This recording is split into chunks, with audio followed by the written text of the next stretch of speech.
exciting. Yes. Yeah. We started many years ago to change the neighborhood because mostly it was industrial around here.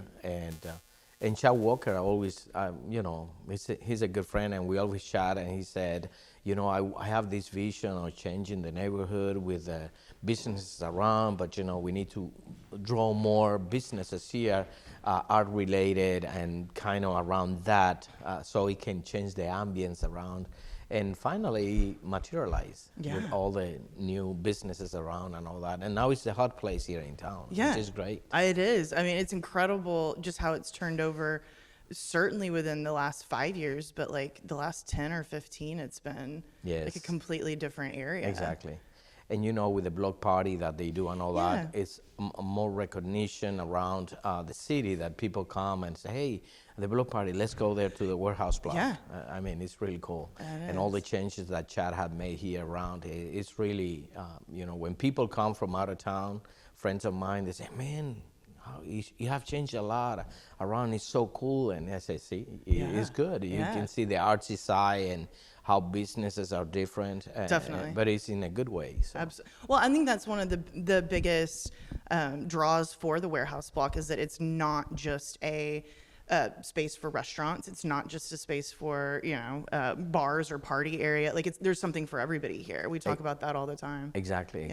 You can see from ballet to clothing designers, restaurants, pottery, children's education. I mean, everything is around here, which is good. It is. But you were the first. Correct. I just love that. So have you always been in this space? We always been on this building over here. I remember coming here in 1998, mid-1998, with the former director, the board president, Jen Footy, myself, and Chad Walker.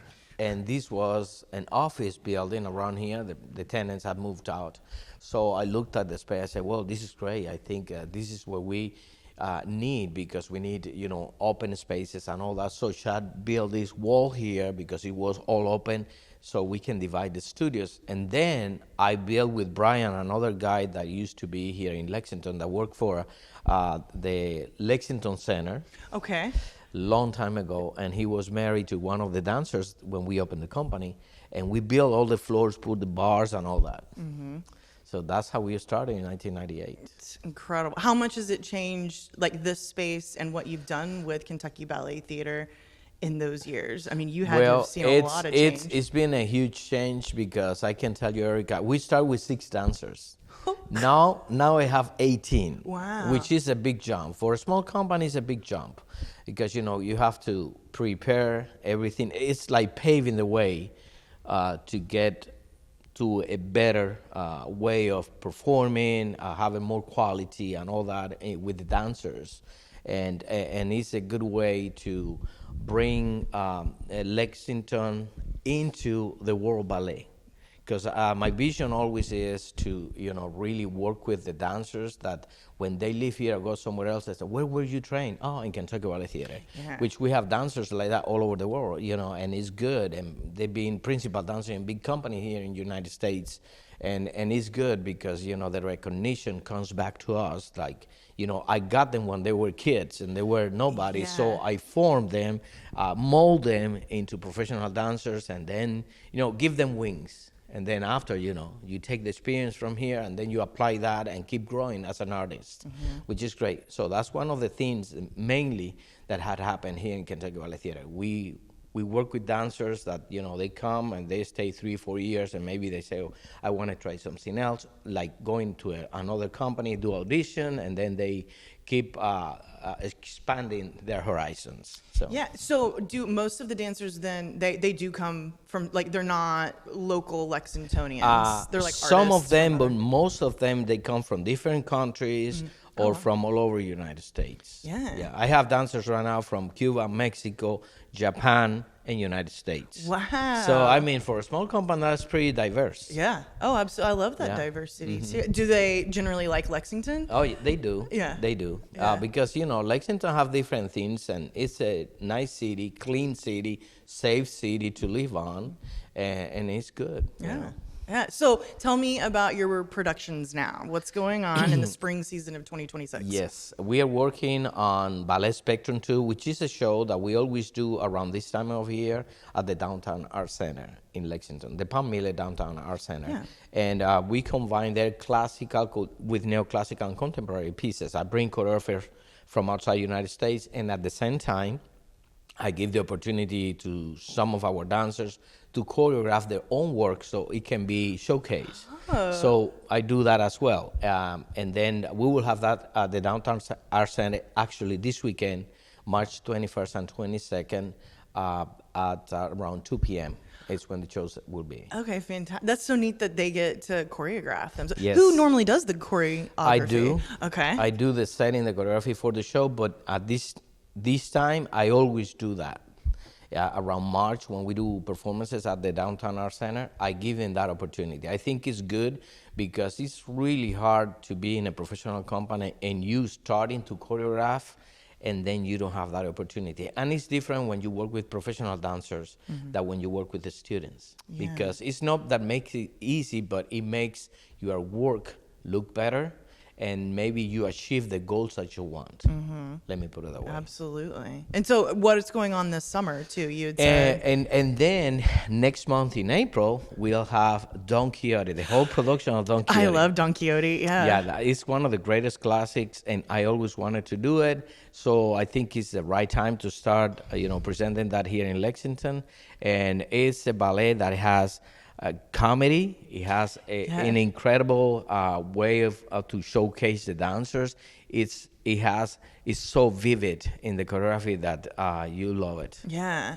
It was my very first Broadway musical was Mana La Mancha about Don Quixote, and I just have always loved the book. When Miguel de Cervantes wrote it, and then after many years, it came back, as a ballet. It was fantastic. Yeah. Marius Petipa, that I always call the forefather of ballet because he created the most intricate and biggest choreographies in the world, like Swan Lake, Sleeping Beauty, Don Quixote. I mean, all those.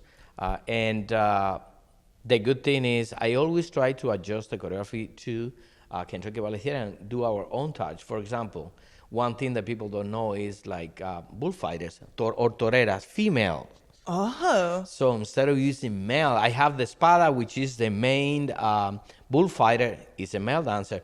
But like the bullfighters, females, I'm using the toreras, what we call toreras. In 1975, they were not allowed before to be in that world because it was just mainly for men. But in 1975, they were allowed to, bullfight and all that. And to be actual bullfighters, women were? Okay. Yes. Blowing my mind right now. Yes, in 1975 was established. So I go with when I do, I'm going to do it different way. So it can show that strength that woman has. Yes. In a ballet that, nobody will think about it. So although they're being pointers, but they still have that character of bullfighting, and it's great. I can't think of anyone better to fight a bull than a woman. Yes.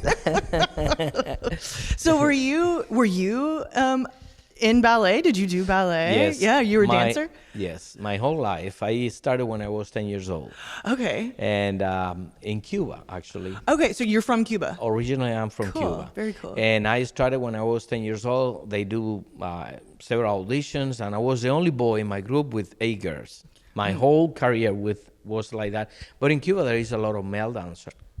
And after that, I was selected to be part of Ballet de Camagüey. That is, in my province, is the biggest company in the whole Cuba. It's Ballet de Camagüey and Ballet National of Cuba. And in Camagüey, it was Fernando Alonso, that is the creator of the Cuban Ballet School. He was my mentor and my director. And he's a celebrity in the world ballet. Yeah. So I worked there after I was hired to work in Mexico because the company Ballet Camagüey used to do a lot of tours around the world. And then I got the opportunity to go to Mexico, and they hired me. So I went to Mexico to work there as a principal dancer as well. And then after I was hired in Chicago to come here to the United States.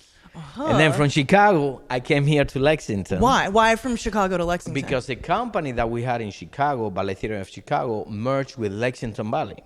But then Lexington Ballet folded in 1998.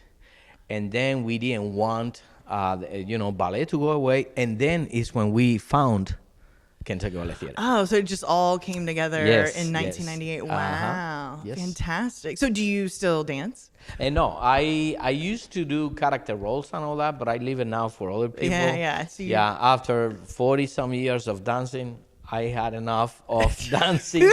So I just try to pass my knowledge and, work with the dancers, partner and stuff like that. Yeah.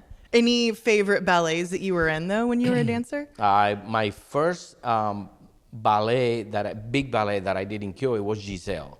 And I was 19 years old. I was the youngest Albrecht, that is the main role for the character in Giselle for males.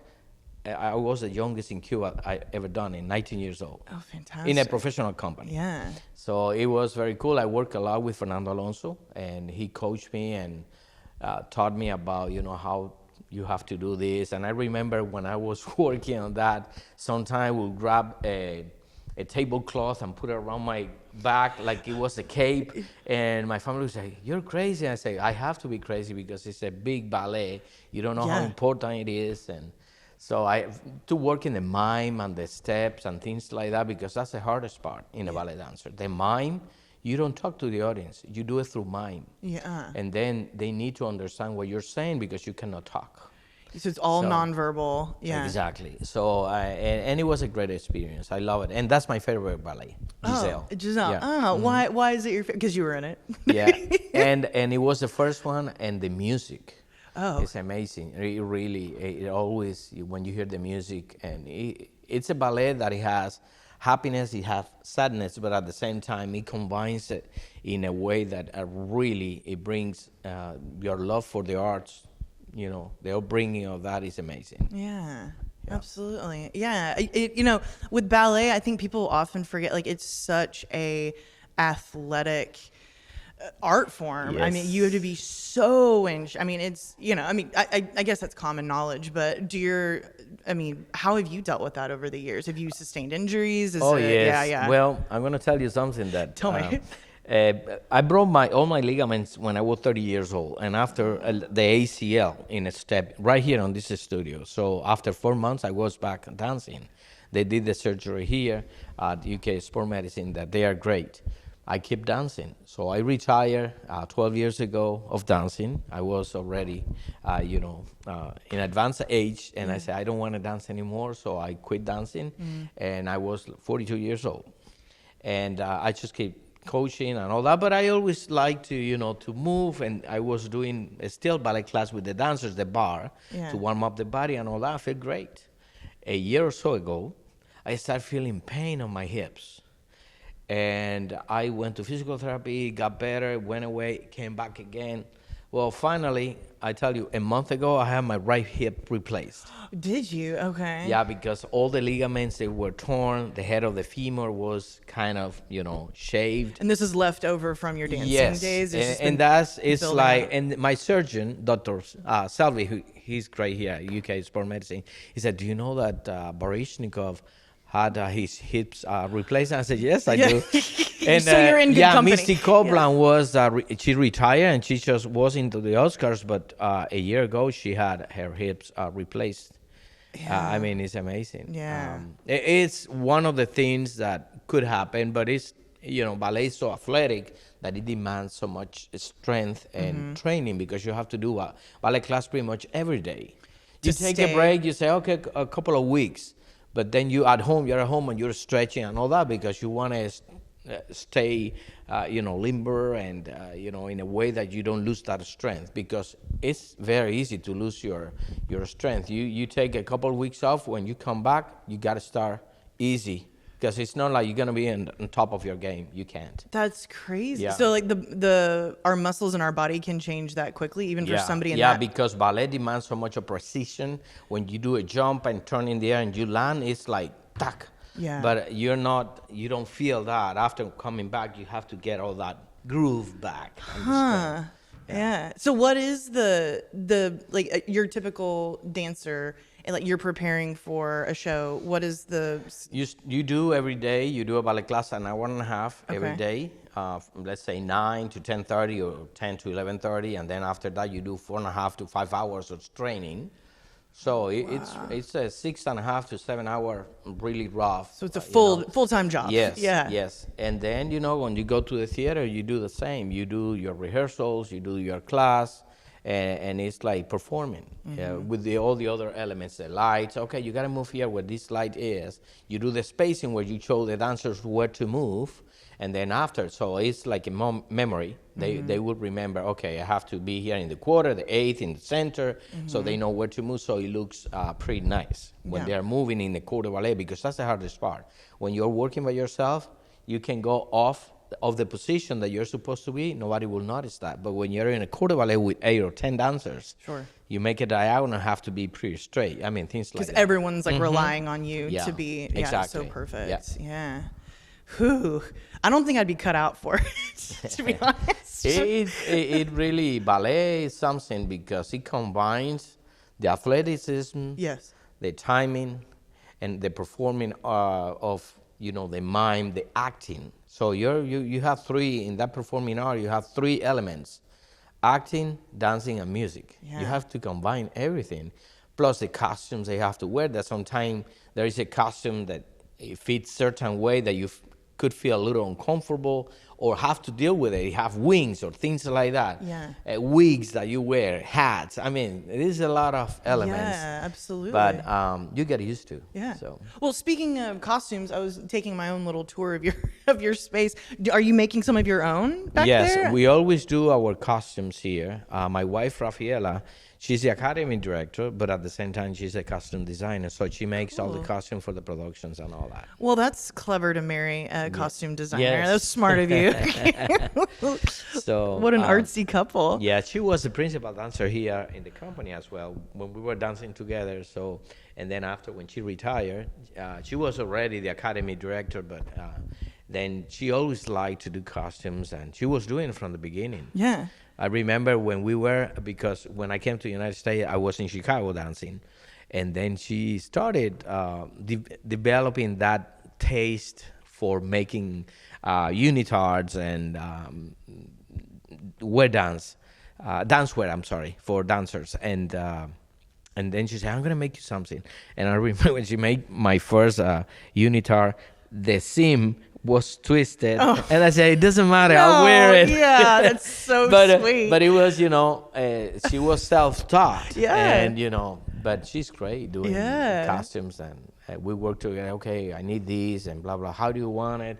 So depending on the style, so she Yeah. make it always work. So it's kind of a family operation around here. Yeah, then. in a way, yes. Yeah, Yeah, that's amazing. Kentucky Ballet Theatre works as a family because even with the dancers, they love it to be here because when they have a problem, they come to me right away. Hey, Norbe, we need this, or what do you think about this? So it's like in big company, I'm telling you because I've been there, sometimes there is a jealousy of a role or Sure. professionally. Sure. But here is a healthy ambience, which is great. They help each other. Good. I always tell them, if you have a problem, you come to me first. Yeah. So I can, see what I can do to make it easier for everybody and to make everybody feel good. And I always tell them, I don't like gossips because that is kind of like you put a bad potato into a sack, everything else is going to get rotten. One bad apple. So absolutely. that's correct. Yeah. So I don't do that. And they love it. They're great. And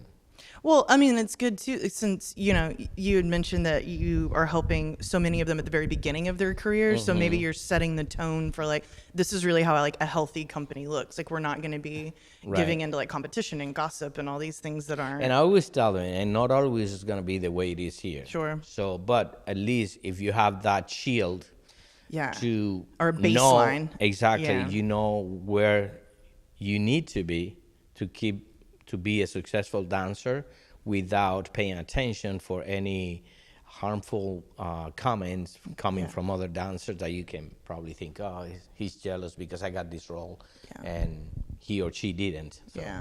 Yeah, that has to be well, I mean, just the performing arts is just so cutthroat too. I mean, I did musical theater when I was in high school, and even then, in Norman, Oklahoma, it was like cutthroat. It's hard. Right. It's hard to not always get the parts that you want. Exactly. Yeah. But you gotta raise your bar, and then from there go up. not Definitely, down, yeah. because that's the only way that you're gonna be successful in this business. And the world ballet have changed, and it's keep changing. You know, with the choreographies, the way the choreographers set up new choreographies, as far as contemporary pieces or neoclassical. So it's different than the way it was before 20 years ago. Yeah, I was just about to ask, how has ballet changed in the time that Even the music that they're using now, it's really cool because you can see it, but it's like making a drawing. You get a pen and maybe you are inspired about this flower, and then you say, okay, I'll go this straw here and go this way. But that's the way that they're looking at it now, in a way that they have this idea and they want to portray that with the dancers. So they get the music, they work with the lights, so it's really cool when you see it all. When they do the choreography, they're working. I bring, for example, choreographers here. I don't watch it. I go away. Oh. And when I say, tell me when he's done. When he's done, I come and sit, and then I'll enjoy it because I can see, based on the synopsis, the concept that they have, how they translate that with the choreographic work. Yeah. So, and it's really cool because it's different. And every, like we always say in Cuba, every teacher have their own book. So it's the same with the choreographers. You know, they have their own way of seeing things and all that. So they make it always in a way that is great, and at the same time for the dancers it's challenging, and it's good because it makes them more versatile as far as working with different styles. So that's what it makes more of a professional dancer to be able to do any type of dance. Yeah. So has choreography really changed like in the past 10, 20 years too, in terms of ballet is such a classic art form. Of course it has, precision in terms of those certain but is there more of a need lately to push outside the box or be more of what new audiences might want? Both, because you always me as a choreographer, I always, for example, here in Lexington,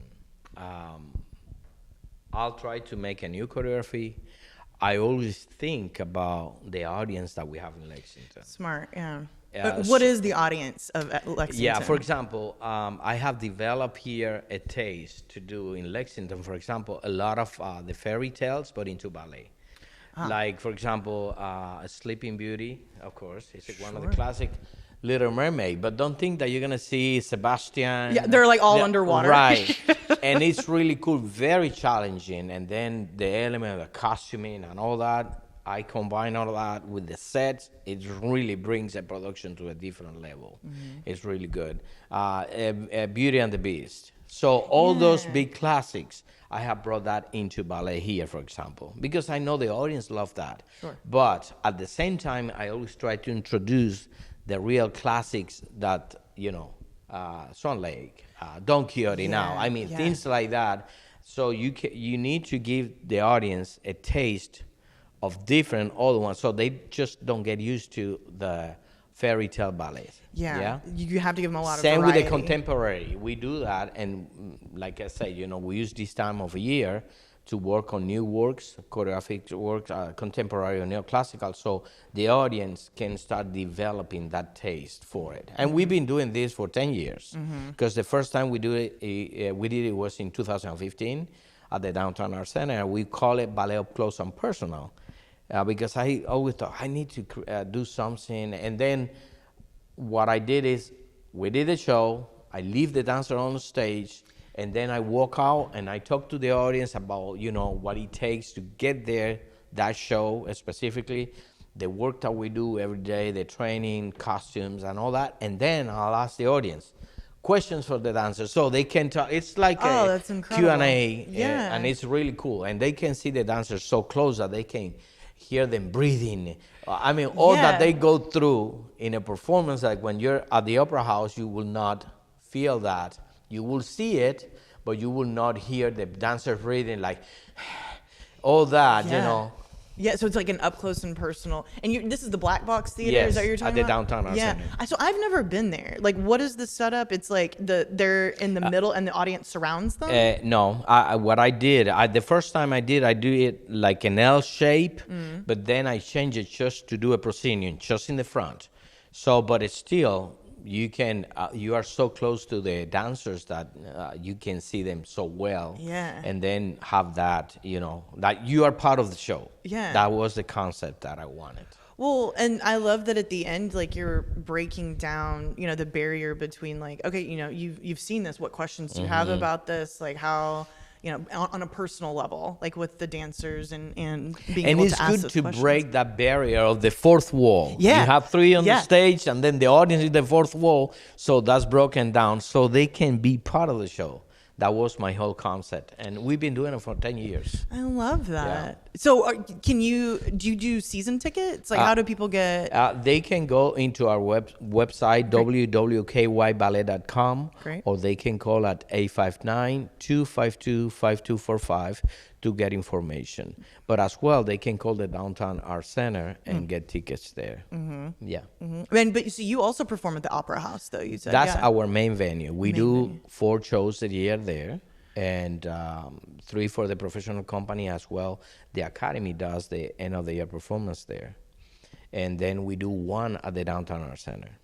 And then as well, we do Ballet Under the Stars, that I've been directing that since tell me 2000. about that. Oh, that's cool. Ballet Under the Stars is a classic. It's Yeah. one of the 20th best shows in the South in the United States. Congrats. And, yeah, we always get maybe 8 to 10,000 people in a weekend of performances. And now we are doing Wednesday, Thursday, Friday, Saturday, and Sunday, 5 days of performances.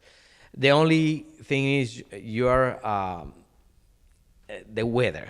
It's the Yeah. only thing that you have against you. I was wondering about that. Yeah. What time of year is this usually? It's in August. In August, The first okay. weekend of August. Gotcha. That's the only thing, But other than that, it's great. Because Yeah. the year before, nor in 2025. 2025, we didn't have any problem. But in 2024, we did only 1 day of performances. But in that day, I did 2 shows. Okay. Because, it was raining Oh, every the weather. day.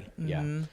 And it's fantastic because, it's an outdoor event. Where is it? It's at Woodland Park. Woodland Park. Cool. Yes, and Yeah. then they build a huge stage there, and we bring new works that we do there, and it's really cool because you bring your blanket, you sit down, maybe you have your wine or your picnic there, and it's really cool to bring the family, kids. It's suitable for anybody. Yeah, I love that. And it's free? No, No. No. it used to Yeah? be cheaper. Yeah, sure. $3, then $5. I believe now it's $8 or $10. I mean, yeah. But nothing. it's nothing compared with what you get. Absolutely. Because really, if you're gonna go and see a show, you gotta pay $40-50 at least. At least. So Yeah. And so what kind of performances are during the Ballet Under the Stars? Like we do the same. We combine Okay. contemporary, neoclassical, and classical pieces. So we bring it all there. But there is a pre-show as well that the Parks and Rec does. They do an audition for kids with different ballet school, and then they set up a show. They have different themes, and then they perform. They do a pre-show from 8 to 8:45, and then at 9 o'clock, the professional company, will start performing. Oh, I love that. So it's like dark. Yes. So it's really under the Yeah. stars. Mhm. Yeah. That's It's really great. cool. I mean, it's amazing. And then if the weather permits, it's always really great to be, under the blanket of the stars Yeah. and performing. And if it's not too hot, it's great. Yeah. Yeah.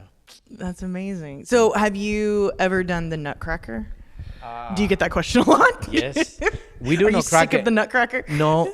Well, you get used to it. Yeah, sure. So it's like putting you- a like you Christmas have tree to. at home. Yeah, yeah, Exactly. yeah.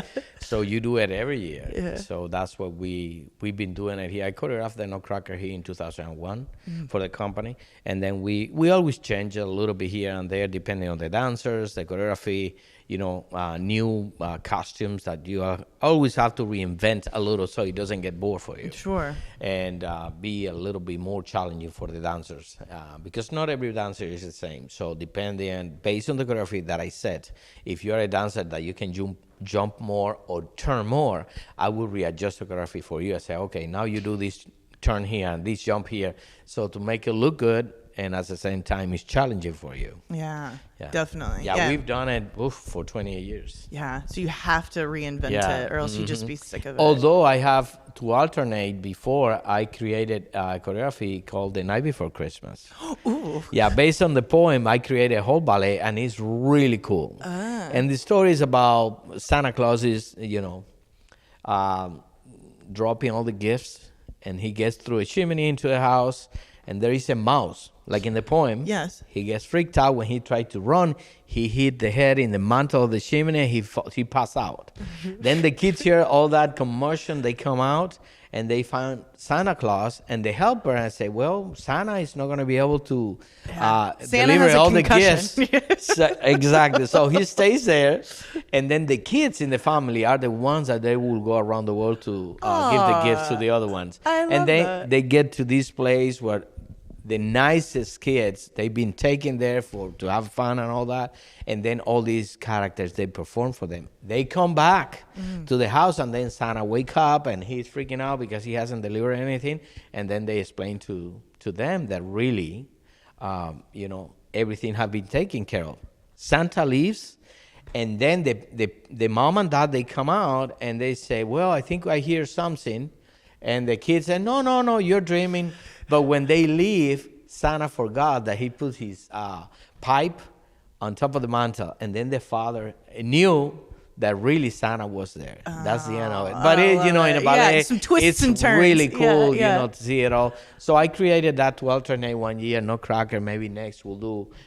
It's so smart. Yeah. Because there's something about that time of year that people just, love the ballet. Mm-hmm. It's just like cozy, and it's like so wonderful to go to, productions where like you're with your family, but it's still about the, Right. the holiday season. So Exactly. I love that you're Yeah. mixing it up. And we used to do here Christmas Carol as well. Oh, okay. A long, long time ago. The former director created that as well. But we did it here for only about 2 years. Mm-hmm. But Nutcracker every year, or alternating with A Night Before Christmas. Yeah. So, which is good. So what was it like growing up in Cuba, and how's the ballet different in Cuba as compared to the United States? Well, Cuba, growing up in Cuba, it was very competitive because you could, when I did my audition, for example, to get into the vocational School of Arts, we went 200 kids. I was the only one that they picked. And it was like that. You have groups of different levels, but, it was very strict.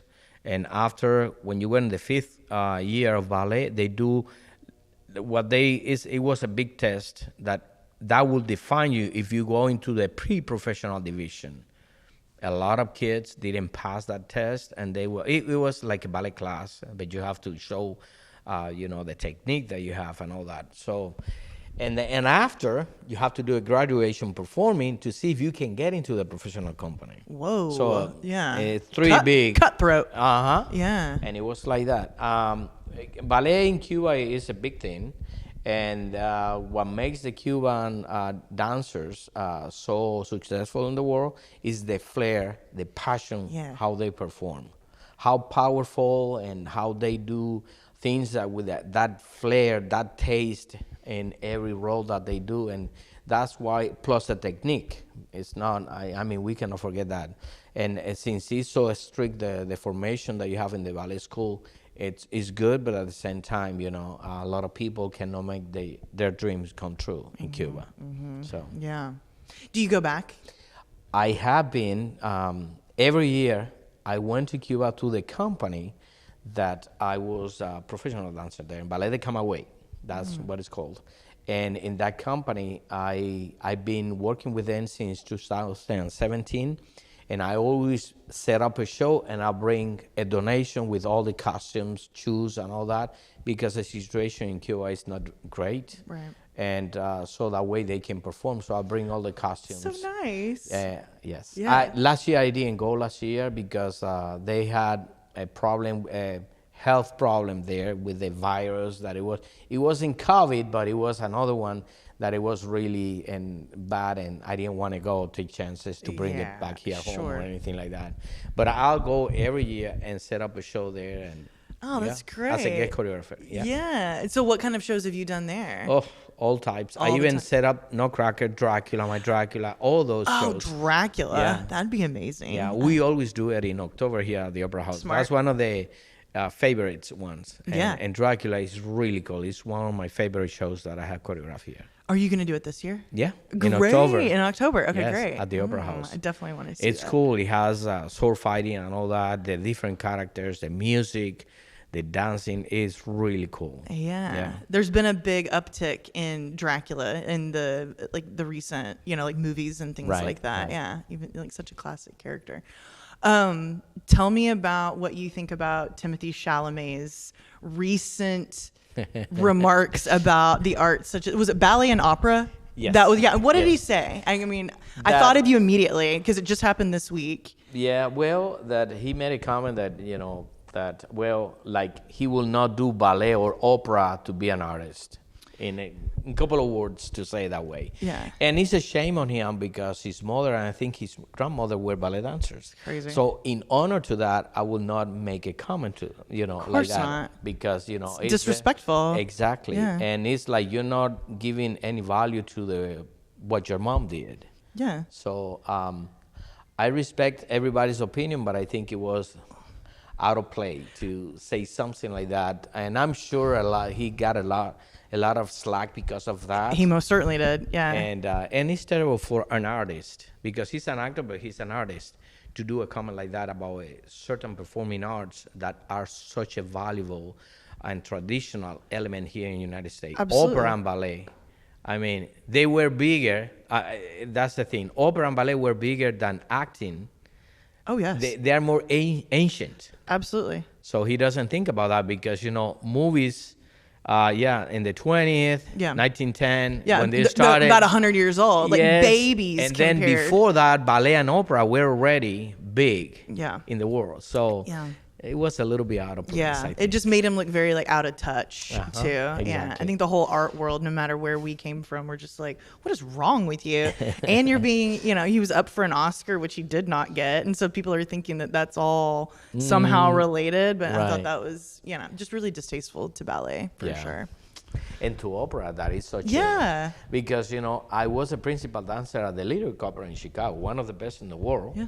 And when I worked there, I got the pleasure of working with artists, Samuel Rames, one of the best, more important in the world. I mean, and incredible singers there. And I can see in opera, the quality is extremely high. Oh, yeah. And it's so good. The opera in Chicago is fantastic. I mean, I was a principal dancer that would give me free tickets. And then I didn't have people to give it, and people would beg me, Norbe, give me your ticket. Yeah. And Rafaela, my wife, give me your ticket because we didn't have family here. Yeah. So I'll give it to people, and the dress rehearsal were packed. It's like sold out. They didn't sell the tickets, just by invitation or principal dancers that they will give it to us and all that. And it was packed because all the shows were sold out. Yeah, I just love that. Is it still the case now? Yeah, good. The opera in Chicago is, yeah, I talked to Samuel Rames. He's a bass singer, deep voice. And he said, man, your voice. And I said, Norbe, it took 5 years for the opera in Chicago to hire him because he was so busy around the world. Oh, wow. 5 years. Yeah. Yeah, and I have Incredible. a huge poster. He did Mephistopheles with us there, and he signed it. It's very cool. Yeah. Yeah. So do you go to opera a lot, like here? Not here. I haven't, to be honest with you. Do we have opera in Lexington? The like UK? The UK opera with Everett McCorby. We have worked together and all that. When they have a show that I have time, I'll go. Yeah. But sometimes, since we are always busy here, even weekends and all that. But we had the pleasure to have worked together. Alicia, his wife, and other singers that they are at UK Opera have worked with us in Carmen and ballets like that I have set up here that have singing because I want singing there. So they have brought singers here. That's so neat. So there is some overlap between the two. I love that. I have, when I choreograph Carmen, I have 3 characters that they will sing. Oh, incredible. And it's really cool. They were singing, and then the dancers in the front were performing while they were singing in the tavern. I love it. A Lila Spacia, what they call it, that is a tavern. Yeah. It's really cool That's for Carmen. Amazing. Mm-hmm. So that way you get a little taste of both. Exactly, That's great. Yeah. I mean, you are one of, I think, the hardest working, busiest guys I know. I mean, what's your typical week look like? Monday through Sunday. Sunday through Sunday. Yeah, we work, the company works Tuesday through Saturday, a professional company. Okay. The school runs Monday through Saturday, but on weekends, Like right now, we're working on Sundays because we have performances, we have rehearsals, and we are working in 2 productions at the same time. So it's pretty tight schedule. And then when I say, okay, I have a Monday off, I got to sit at home, sit on the computer, and then, okay, I had to put this here for the week of rehearsal for the dancers. Yeah. Because I give them a schedule so they know what they were going to be doing during the week. Because, some of them, sometimes they teach in another place, not here in Fayette County, because of the conflict of interest. Because all the dancers, they can do that as well, teach ballet classes. So most of them teach here in the academy. That we don't hire any other teachers. We give our professional dancers a chance to teach our students, which is great. It's another income, and at the same time, it's a way of developing, helping them to expand their skill as a ballet teacher. Yeah. So you can take classes? Yes. Oh, okay. I did not realize. Like anyone? Anyone. We have adult kids. Adults and kids. Yeah. Gotcha. I thought it was just like a production company. No. We have an okay. academy, and then we have a lot of students in different levels, and we as well have adults that they come and say, I want to take ballet class. Okay, perfect. Amazing. So we do that. Yeah. From even, even if adults, you don't have 50s, a background, 60s. yeah, it doesn't matter. Cool. Yeah. So you can just show up. Yeah, it's like an exercise. Okay. Yeah, an exercise class. That's incredible. Okay, great. So tell us more about ways that especially considering that there might be people that would be interested in taking classes. You'd mentioned your website. What social media are you guys on? Yeah, Instagram? we always are in social media, Great. the website, and like I mentioned, you just go in kyballet.com and get information there, or call 859-252-5245, and then you can call our office here, ask for Jennifer, which is our office manager, and then she can tell you all about it. Okay, Yeah. Sounds great. Well, thank you so much for Thank letting you, me Erica. interview It's been a pleasure you. to revisit. I know. From the beginning. To reminisce Yes. from your old days. Yes. Yeah, sounds great. Yeah. Yeah, perfect. Well, we'll be in touch. Awesome. And I'm definitely going to the Ballet Under the Stars. That Yes. sounds right up my alley, too. Yes. Great. And Don Quixote. Don Quixote Yeah, I next love Don month. Quixote. Yeah. Thanks again. My pleasure.